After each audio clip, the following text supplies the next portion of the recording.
Hiya Jackie, well done in the session. I hope you found it helpful. Just a couple of points I had to run through from the session. Part of the reason we're having difficulty on the golf course is, as we did say, your alignment was a bit of an issue. But working on some of those drills and the exercise that we showed you, hopefully now you're able to practice that and improve that when you're on the golf course. So when you start hitting good shots, they're going to be going more towards your target. The other issue we said about your alignment being a little bit what we call closed, or aiming out to the right, it would certainly restrict your body's ability to rotate through the golf ball.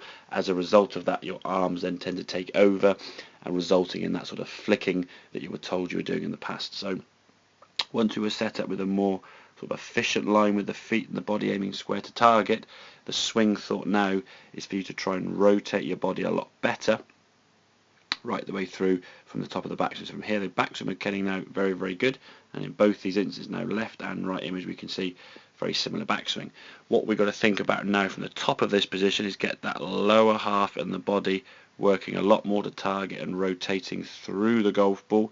So we see the finished position now on this good swing on the right hand side, a much fuller rotation. That right foot now we can see starting to come a bit more on its toe, and the knees are coming together much more in that finished position. If we compare that to on the left hand side now, where your body sort of stops at about this point, we see the arms now sort of pulling through, the left arm bending, that right foot now hasn't even moved off the ground at all. We've almost finished the swing now, it just comes to a little bit at the end, almost like a bit of an afterthought there. So we can see a very late movement there with that right foot, well after impact, that foot still sort of flat on the ground, not much lower half movement at all.